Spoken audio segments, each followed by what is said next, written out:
Well, hello and welcome to another Diving Deeper from Longfleet Baptist Church. My name's Ken, I'm the minister here, and I'm joined again by Janet, our church secretary. Hello. And we're continuing our series on the Holy Spirit, and this week we're looking at the Holy Spirit speaks.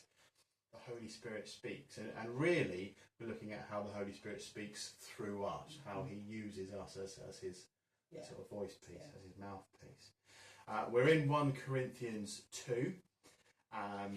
Paul is talking about his experience of preaching in Corinth, and the sort of scholarly thought is that Paul has written 1 Corinthians very soon after his visit there. So he went from Athens to Corinth to Ephesus in quite a short period of time, and he's writing 1 Corinthians when he's in Ephesus, probably just months after he's been to Corinth. So he's kind of following up his visit there. So he says in 1 Corinthians 2, "When I came to you, brothers and sisters, I did not come with eloquence or superior wisdom, as I proclaimed to you the testimony about God. For I resolved to know nothing whilst I was with you except Jesus Christ and him crucified. I came to you in weakness and fear and with much trembling. My message and my preaching were not with wise and persuasive words, but with a demonstration of the Spirit's power, so that your faith might not rest on men's wisdom, but on God's power." The first question, why might Paul have been particularly nervous in Corinth? And do you think he experienced similar anxieties elsewhere? Well, as you just said, this is following on from a visit to Athens, so he's not very long been in Athens and then gone to Corinth. And in Athens, he didn't receive a very good reception to his message there. He was going into a Greek culture, whereas he was a Jew, and their culture was and their religion was very different. And so he goes to Corinth, and more or less the same culture is there. So he's kind of really was quite anxious about the reception he was going to receive in Corinth as well. Yeah. So Athens and Corinth are very close to each other, and they were both in the same Roman province of Achaia. I may not pronounce that correctly, apologies, but Corinth was the capital of that province. So yeah, I think you're right, Janet. If you read in Acts, Paul in Athens, they just want to talk. They just want to talk and talk and talk and philosophise. And here's this trained Pharisee. He knows how to speak to Jews, and he knows how to present the gospel to Jews. And he's probably finding it a little bit challenging. Now he's talking to the Greeks, people with their Greek religion. Do you think he experienced that anxiety elsewhere in other places as he went around on his various mission trips? Well, I'm sure he would have done. I think, like anybody that's going and sharing the gospel, is always going to be slightly nervous of the reaction they're going to get. And yet that happens today as well. And if you read all the account of his visits to various places in Acts, he did get quite a bad reaction in many places. So I think he was quite nervous often, but still bold enough to do what he was called to do. Yeah. Interestingly, in Acts, when Luke records Paul's trip to Corinth, he records God visiting Paul one evening in a vision and saying, "Don't be silent, carry on talking, I'm with you." And that's kind of the only point in Acts we see Paul needing that reassurance. So interesting that Paul, who we think of this great preacher and teacher and this amazing writer, and actually he did need God sometimes to the Holy Spirit to say, you are doing the right thing, you're all right. And then verse 2 in 1 Corinthians 2, in the NRSV, it says, or Paul says, "I did not come proclaiming the mystery of God in lofty words of wisdom." What do you think Paul's referring to there? What are these lofty words of wisdom? What's the mystery of God? What's he talking about there? Well, the Greeks were very much into something called Gnosticism, which was all about mystery and wisdom and not being able to understand God and that sort of thing. And so he's really kind of saying, I didn't use the same tactics as the Greeks used. Yeah, basically. Yeah, I think he's having a bit of a pop at the Greek philosophers and the religious, their teachers of religion. And he says in 1 Corinthians 1, sort of verse 18 onwards, the message of the cross is foolishness. And where is the wise man? Where is the scholar? Where is the philosopher of this age? So I think he doesn't particularly approve of these Greek ways of doing philosophy and doing religion, and I think he's having a bit of a pop at that. I didn't come to you with lofty words of wisdom, and like you say, that mystery. The Greeks like that mysterious element of God, whereas Paul's saying actually God came to earth as a man and lived among us. So at least part of that mystery of God has been stripped away because we saw him. And again, he says it in verses 4 and 5, so 1 Corinthians 2, 4 and 5, my message and my preaching were not with wise and persuasive words, but with a demonstration of the Spirit's power. So how is that a demonstration of the Spirit's power, do you think?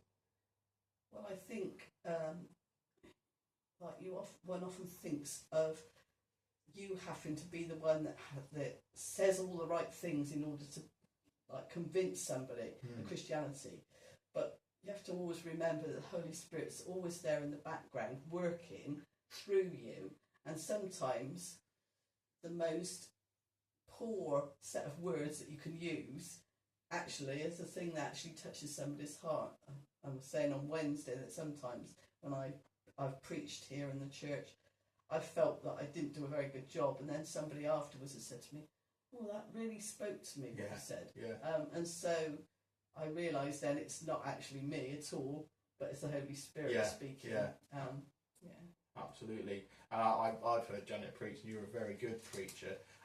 But I think that's a common experience for those of us that do preach, that we feel really our words they're just not good enough. We do all that preparation and we preach them, and maybe you trip over a few words whilst you're speaking, and you think, oh my goodness. I joked on Wednesday night in the Bible study that sometimes I'm preaching and I'm boring myself. I think, goodness, this is boring. What do people out there think? And then you get amazing feedback afterwards, and you realise that the Spirit's working there in the preacher, but also working in the person that's receiving the sermon as well. There's kind of a double work going on there, isn't there? So. I think it's a good thing for us to not feel that self-assured, because the day that you stand up there and think, I've got this, actually you're not relying on the Holy Spirit then. It's good to have a bit of humility about your own abilities. Absolutely. In order to know that actually I've got to trust God. Yeah. It's, again, with all sorts of things in life, it's about finding that balance. You don't want to be so nervous that you don't do it, or that you're sort of shaking in the pulpit. But on the other hand, actually, you don't want to be so arrogant and pompous. I've completely got this and I know what I'm doing. It's that relying on the Spirit to give you the confidence.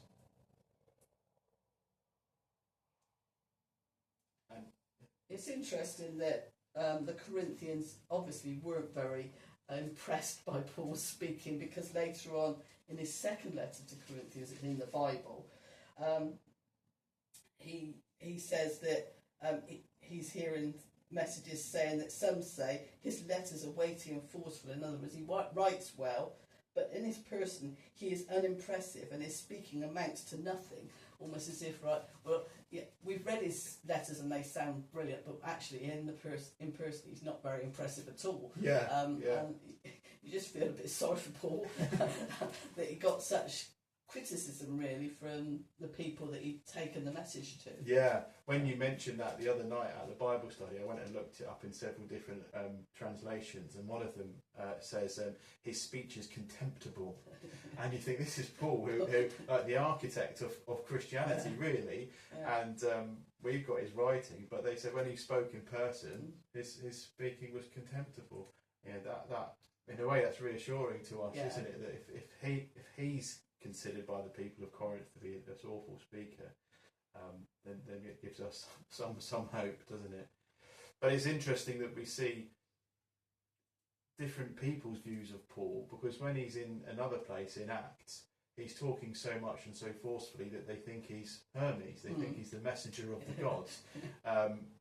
Whereas so those are pagan people. Whereas these Greek people, they don't like, because he can't do that philosophy that they're used to. They don't like it. So have you ever felt compelled by the Holy Spirit to speak out? And how did you feel? If you were nervous or anxious, did you overcome it, or how did you overcome it? I can think of a couple of times where I felt that God gave me a very specific message for the church, and I was quite nervous on both occasions really, but the first one I was quite nervous because I knew that actually what he had told me to say was quite different to what other people thought. So that took a bit of courage to sort of speak up in the situation we were in, and it didn't get received very well. And I really, looking back on it now, I think that often people who are given a message from God, sometimes they're nice and comforting and encouraging, but sometimes there's an element of correction in them. And Old Testament prophets got it as well, that the bad message that they had to then go and give to people that was unpopular with the people that they had to give it to. So a couple of times that I've really felt that. The second time, because of the context, it was more of an anonymous message I was able to give. They didn't actually know it was me that brought this message. So that was better, but the same on both occasions. Really, I didn't really feel that people took on board what I was saying. No, and like I say, we see that with the Old Testament prophets. I think it's Ezekiel. He gets very upset. There's false prophets going to the king telling him it's going to be all right. We're going to win the war. Don't worry about it. And Ezekiel's like, no, we're not. God's going to bring disaster upon us. And the king just doesn't want to know. And it can be really difficult. If you've got a difficult word to take to someone, you can do it as humbly and gently and as lovingly as you like, but people still react often quite badly to that. So thinking about this, have I ever felt compelled by the Holy Spirit to speak out? I remember when I was at Bible college, and we had to go around preaching at different churches around the Bristol area. And the first time I did it, I'd only been at college probably about 3 or 4 months, maybe less. And as I was sitting in the front row of the congregation, and the church secretary was doing the introduction and the notices and introduced me, and I thought to myself, oh my goodness, I should be sitting here in the congregation. I shouldn't be at the front. I should just be nice, listening, receiving, and very clearly heard the Holy Spirit say, no, I've called you to be the one at the front, to be the one doing the speaking. And that kind of gave me a real boost. I know some people think that's crazy that the Spirit would speak that clearly, but he really did that day. And ever since then, I've had that level of confidence to be the one at the front. Not, like we said, not like arrogant, pompous, I'm great and amazing, but just to know that God's there with me, that he has called me to be at the front. And I've never looked back. That was probably 15, 20 years ago. And I've never had any doubt since then that I was called to be a preacher, to be a minister. So, overcoming that anxiety, I think it's about praying into it and really asking God to be with you in the presence of the Spirit, to be there, and acknowledging before God that vulnerability, like Paul does here. He acknowledges that vulnerability. He acknowledges that he's not all that great, but it's a work of the Holy Spirit in him and in his listeners. We did also sort of briefly look at Exodus 4 at our Bible study and Moses, and how he kind of has the different approach to Paul. So you see Moses' anxiety, but he's always making excuses, and God gets really cross with it, doesn't it? And the challenge on Sunday was, are you a Moses or are you a Paul? And actually both of them went on to do God's amazing work. So Moses, in the end, he did get the idea, but that it's quite a human thing, I think, to resist God's call on your life and to have a bit of a whinge about it. But ultimately, God has his own way. So I hope you've enjoyed our brief chat as we looked at Paul's first letter to the Corinthians. If you want to listen to the sermon that's associated with this conversation, that's on our website. Janet looks after our website, don't you? It's just put it out and uploads the sermon every week to that. And if you want to join us in person or online for our Bible studies, they are there.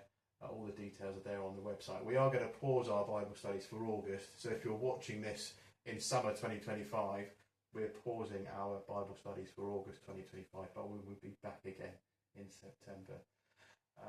So we do pray that you would feel the presence of God's Holy Spirit in your life, that when he calls you to speak out, that you would know that it is him using you. It's not you by yourself. Like Paul, like Moses, God is there with you and giving you the message and helping you speak confidently to those that need to hear it. So God bless you, and we will see you again shortly next week.